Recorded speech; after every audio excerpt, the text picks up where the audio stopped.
agrícola para evitar o reducir los daños ambientales, procurando con esto una adecuada producción y obteniendo productos inocuos. Inocuos son productos que no hagan daño a las personas, que no causen enfermedades, y para lograr ello deben producir productos que no estén contaminados biológicamente, física o químicamente. Por ejemplo, los contaminantes físicos son los vidrios, los metales, la hilacha, la madera, cuando viene dentro del producto.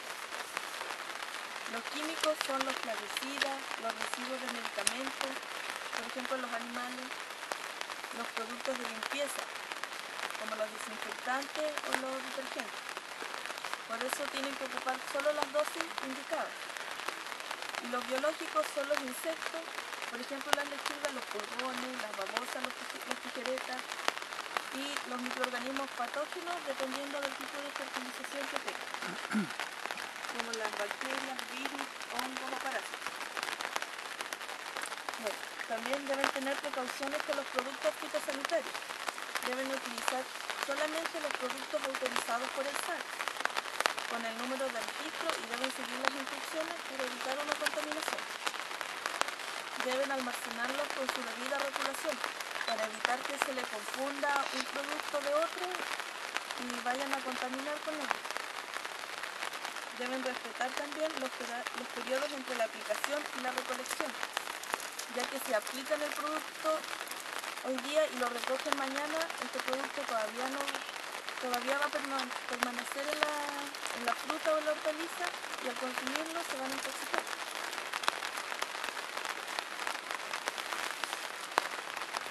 Para realizar las aplicaciones deben utilizar la vestimenta adecuada, la mascarilla, un traje protector para aplicar los productos fitosanitarios, ya que estos son muy tóxicos y al entrar en contacto con la piel o con los ojos o al olerlos pueden igual enfermarse.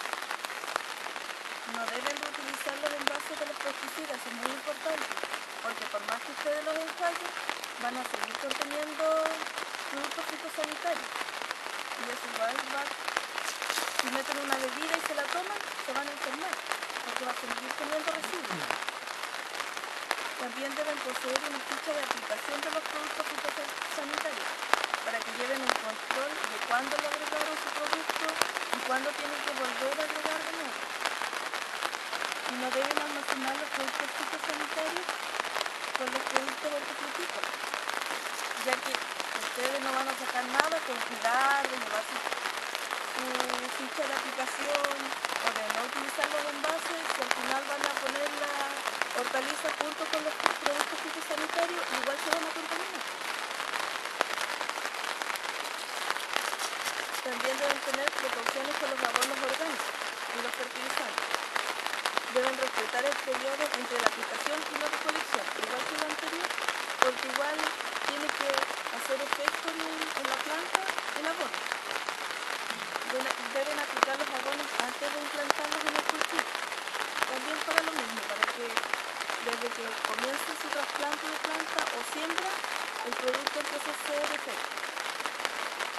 Con el estiércol deben evitar la diseminación, que caiga sobre las hojas o sobre el fruto cuando lo agreguen ya la planta esté en la tierra. Deben reducir al máximo el contacto directo con el producto, lo que les decía anteriormente, que el abono no toque la planta o la fruta. Deben lavar los equipos que hayan estado en contacto con el estiércol, ya que ahí se produce una contaminación microbiológica y los microorganismos solo necesitan humedad y temperatura y un poco de alimento y empiezan a desarrollarse rápidamente. Deben mantener a los animales alejados de los cultivos de producción, esto es muy importante, porque los animales son focos de contaminación. Pueden dejar pelo que está muy contaminado y pueden defecar cerca de sus productos, y eso va a traer una